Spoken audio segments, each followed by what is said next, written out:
Good morning to all. How are you? Hope for your good health. Welcome back to the English class. Today we will study about modals. Can, could, may, might, shall, should, ought to, will, would, dare, used to, need are some of the modals. One by one हम इनके बारे में read out करेंगे कि ये कैसे use करने हैं हमें सेंटेंस में. modals can have more than one functions. modal के एक से ज़्यादा फंक्शंस भी हो सकते हैं. जैसे can किसी काफ़ी ज़्यादा चीज़ों के लिए यूज़ कर सकते हैं हम. ठीक है, अलग अलग पॉसिबिलिटीज़ के साथ यूज़ कर सकते हैं. डिफरेंट चीज़ों के लिए हम modals को यूज़ कर सकते हैं. जैसे फर्स्ट क्या है, एबिलिटी. अगर किसी एबिलिटी के बारे में, कैपेसिटी हो, किसी के स्किल के बारे में बात करनी हो, जैसे बोलना हो कि मैं ये कर सकता हूँ, तो हम क्या यूज़ करेंगे, can. Ability is the skill और कैपेसिटी टू डू एनीथिंग. कुछ भी करने की चाहत, तो उसके लिए हम क्या यूज़ करेंगे, can. Can is used to denote ability. Ability को बताने के लिए हम कैन का यूज़ करेंगे. जैसे example, he can drive a car. Ram can lift a heavy load. Ram की मतलब कैपेसिटी क्या है उसकी कि वो क्या कर सकता है, हैवी लोड को उठा सकता है. मोहन क्या कर सकता है, मोहन कैन टाइप. कोई क्या कर सकता है, उसके लिए हम क्या वर्ड यूज़ करेंगे, कैन. नेक्स्ट फंक्शन है मॉडल का पॉसिबिलिटी. कि जब हम किसी पॉसिबिलिटी के बारे में बात करें कि किसी चीज़ की कितने की पॉसिबिलिटी है, कोई चीज़ कितनी की हो सकती है. जैसे मान लो आज हमने बोलना हो कि आज बारिश जो है आ सकती है. सकता, सकती ऐसे वर्ड्स आएँ तो हम क्या यूज़ करेंगे, कौन कौन से मॉडल यूज़ कर सकते हैं यहाँ पे, मे, माइट, कैन, विल. ये सारी चीज़ें हम यूज़ कर सकते हैं. जैसे कि possibility, it is a guess या एस्टिमेशन. गेस करना किसी चीज़ को या एस्टिमेट लगाना, अंदाज़ा लगाना. About anything whether it will take place और not. It is represented by might, may, can and will. These modals express the degree of possibility. Least possibility is shown by might, whereas highest by will. अगर बहुत ही कम possibility हो, जैसे किसी भी चीज़ की जो guess है, जो एस्टिमेशन हम लगा रहे हैं, बहुत कम हो, बहुत ही कम है उसका मतलब होने की पॉसिबिलिटी, तो हम क्या वर्ड यूज़ करेंगे, माइट. अगर बहुत ज़्यादा पॉसिबिलिटी, जैसे आप मान लो प्रॉमिस कर रहे हो कि मैं ऐसा करूँगा ही करूँगा, कि तुम करोगे वो चीज़, तो क्या बोलोगे, I will do this work. जैसे कोई चीज़ होने के बहुत कम चांस हो, जैसे मान लो आज थोड़े से बादल हों, थोड़े से चांसेस हैं कि हाँ बारिश हो सकती है, बट इतना ज़्यादा भी नहीं, लोअर देन 50%. 50% से भी कम चांस है, तो हम क्या वर्ड यूज़ करेंगे, माइट. हम एक एक करके अब देखते हैं. जैसे नीचे लिखा हुआ है will. India will win the match today. बहुत ज़्यादा पॉसिबिलिटी है कि वो जीतेगा ही जीतेगा. नेक्स्ट सेंटेंस है can. India can win a match today. India आज मैच जीत सकता है. जीत भी सकता है, नहीं भी सकता, कुछ भी हो सकता है. India may win the match today. हो सकता है कि वो जीत जाए, मे बी. जीत भी सकता है, नहीं भी. माइट, बहुत ही कम पॉसिबिलिटी है जीतने की उसकी, मतलब ज़्यादा चांसेस क्या है वो कि वो हार जाएगा, बट फिर भी 1%, 2% बीच में पॉसिबिलिटी है कि शायद इंडिया जीत जाए, तो क्या बोलेंगे, India might win the match today. ऐसे करके ऊपर से नीचे तक पॉसिबिलिटी आती जाती है. जैसे as we go down from A to D the possibility decreases. जैसे ए पे बहुत ज़्यादा पॉसिबिलिटी थी, बी के ऊपर कैन मतलब वहाँ पे थोड़ी कम हो गई, मे उससे भी थोड़ी कम, माइट बिल्कुल ही कम पॉसिबिलिटी होना. नेक्स्ट थर्ड फंक्शन है परमिशन. जब हमने किसी से कोई परमिशन लेनी हो तो भी हम मॉडल्स का यूज़ करते हैं. कौन कौन से दो मॉडल्स ज़्यादा यूज़ करते हैं इसमें, मे एंड कैन. जैसे आप क्लास में एंटर होने के लिए परमिशन लेते हैं, may I enter in the class, may I step inside the class, can I do this, क्या मैं ये कर सकता हूँ, क्या मैं ये करूँ या ना करूँ, किसी से परमिशन लेना. May I take your pen please, क्या मैं आपका पेन ले लूँ, कुछ भी, एनीथिंग जब आप परमिशन ले रहे हो. May is use for the formal situation और relationship and is polite way. जो मे है बहुत ही ज़्यादा पोलाइट वे के साथ हम बात करते हैं, तब अच्छे किसी रिलेशन के साथ बात करते हैं, जैसे चिल्ड्रन, टीचर, स्टूडेंट एक्सेट्रा, उनके बीच में। It is use when there is gap in relationship like parents and children. जब कोई गैप हो, परमिशन जब लेनी है, मतलब किन से, बड़ों से ले रहे हैं, मतलब तब हम क्या यूज़ करेंगे, मे।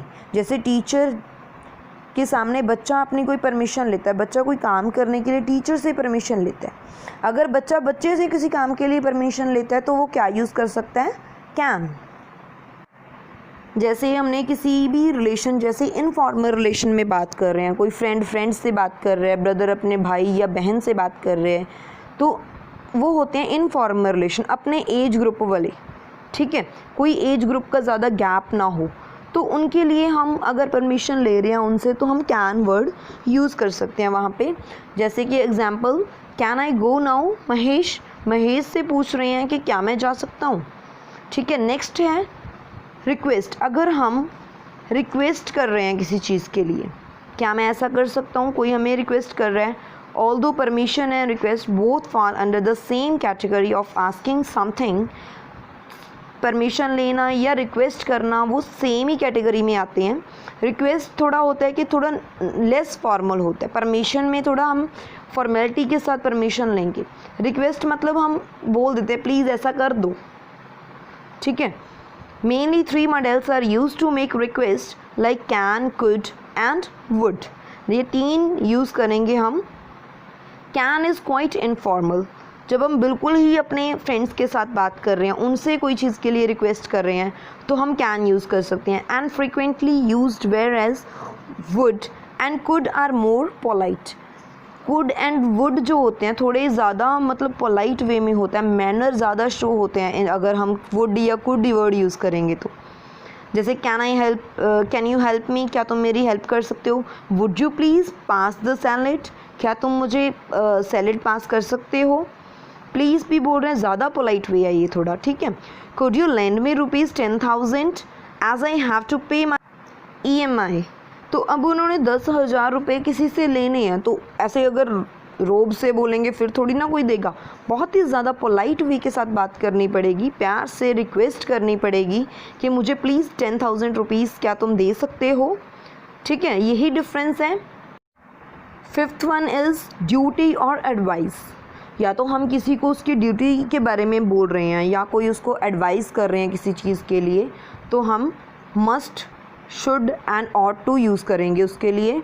जैसे किसी को किसी काम के लिए एडवाइस देना या किसी को कुछ बोलना कि आपको रूल फॉलो करने चाहिए, ड्यूटी है आपकी वो, ठीक है, पक्का ही करने ही पड़ेंगे, तो हम क्या यूज़ करेंगे, मस्ट। ऐसे ही इन तीनों का यूज़ है अलग अलग।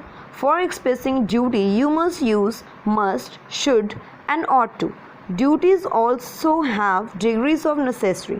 अब ड्यूटीज़ में भी क्या होता है, नेसेसरी, डिग्री ऑफ नेसेसिटी का मतलब क्या है कि कितनी ज़रूरी है वो ड्यूटी या कितनी कम ज़रूरी है, उनके बेसिस के ऊपर भी must, should and ought to word हम यूज़ करते हैं।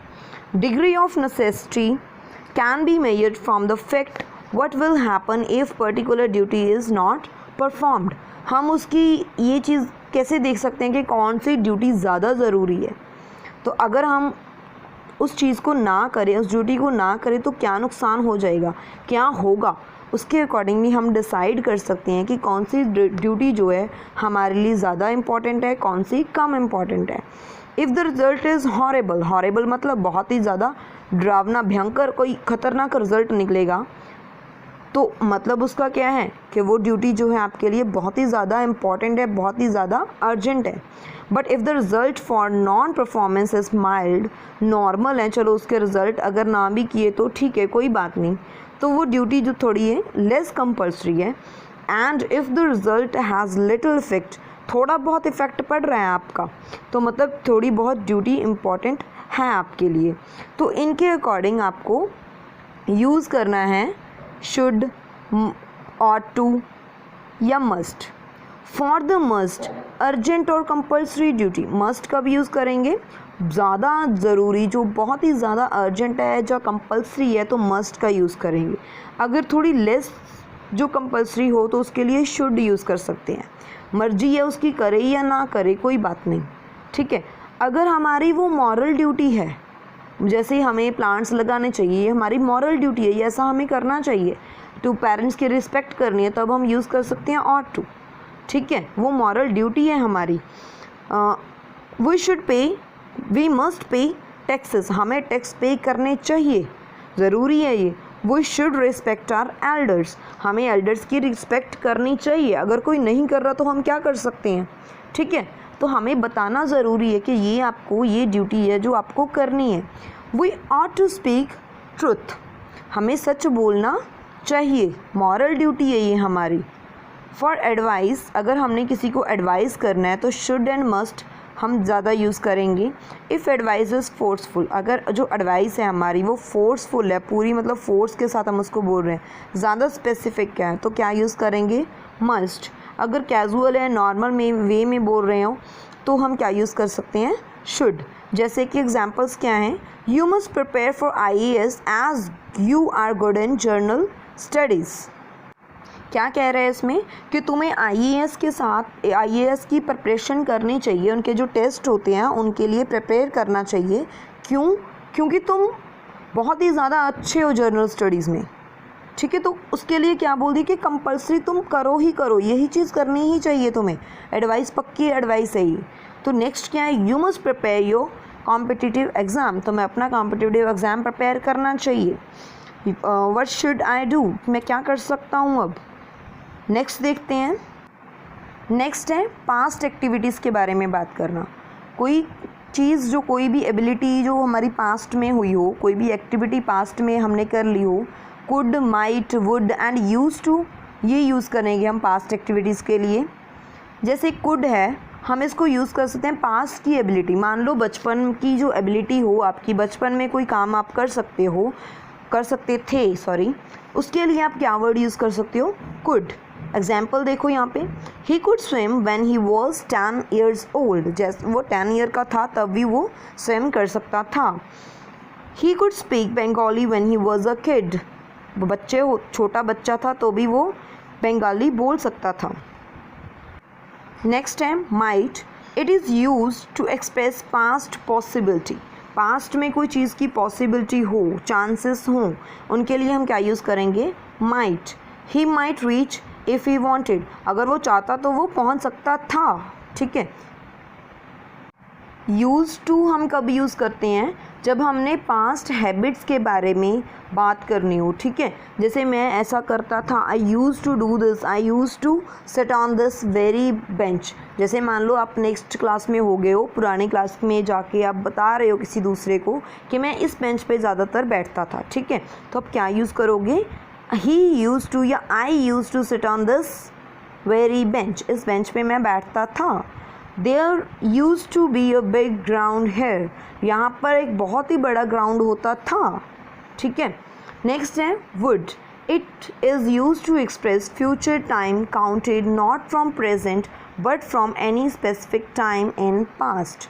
पास्ट से कोई स्पेसिफिक टाइम से स्टार्ट होकर हम बात करें, जैसे कि इन 1920 Ram said that India would be free in following 10 years, जैसे मतलब जब 1920 की बात थी तब तो वो एक्शन नहीं हुआ था, बट उसके बाद उस पास्ट में जाकर अगर हम फ्यूचर के बारे में बात करें, ठीक है, तब हमने क्या यूज़ करना है, वुड। जैसे हम विल यूज़ करते हैं, किसके लिए करते हैं, कि जब हम किसी आने वाले आज कल के बारे में बात कर रहे हैं तो, ठीक है। नेक्स्ट 7th फंक्शन है मॉडल का फ्यूचर एक्टिविटीज़। जब हमने फ्यूचर के बारे में बात करनी है तो क्या यूज़ करते हैं, will, shall and would. These are used to express the future action. It include promise, determination, threat, command related to future time.